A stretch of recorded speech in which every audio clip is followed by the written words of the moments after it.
Ito po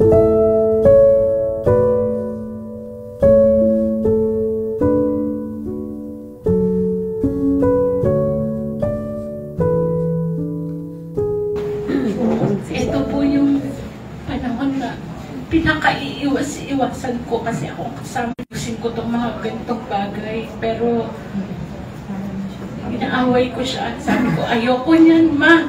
Saka na lang yan. Pero hindi ko akalain na darating sa puntong ako na naman yung...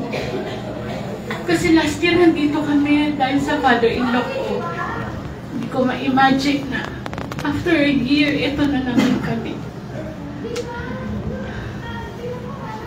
Ako yung kasakasama ni Mama nung nabiyuda siya. Madaling araw, pupunta kami palengke para magtinda, para may makain kami sa kinabukasan. Dahil malaki ng pasasalamat ko dahil siya yung nagpakilala sa akin kay Lord. Kaya hanggang ngayon daladala ko yun. Hindi kami pinabayaan. Alam kong hirap na hirap siya, pero hindi niya pinapakita sa amin yung magkakapatid. May mga huling-hiling si Mama na sana nabigay ko. Sana hindi ko kinontra. Sana inunawa ko pa. Kasi lahat ng nararamdaman niya, ako lang yung nakakaalam. Kami ng asawa ko at mga anak ko. Pinakamasakit yung ikaw yung pipirma ng death certificate. Hindi ko po kaya yun. Kasi kami yung lahat magkasama.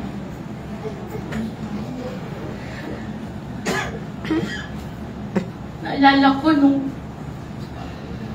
mga kapitbahay namin sa Karangalan, may lumalapit kahit wala na kaming bigas. Yung pinakahuling salop ng bigas, ipapamigay niya pa. Sabi ko nga, sana nagkapitan ka na lang para mas marami kang natutulungan. Yung mga kapitbahay kahapon na pumunta dito na nagsasabing nung nabiyuda sila, hindi sila iniwan ni Mama. Marami siyang natulungan.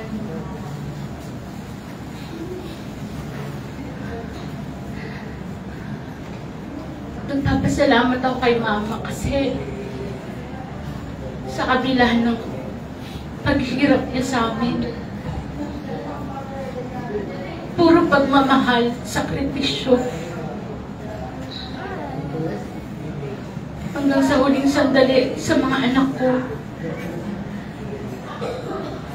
pinaramdam niya, sana lang Ma, na ibigay namin ng gusto mo. Hindi ko alam kung minsan sisisihin ko yung sarili ko dahil hindi ako nakinig sa mga abilin.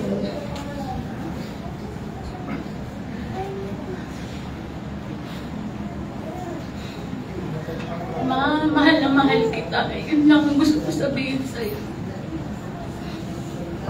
Lahat sa pinangako namin, pinapangako, tutuparin namin ng mga bata.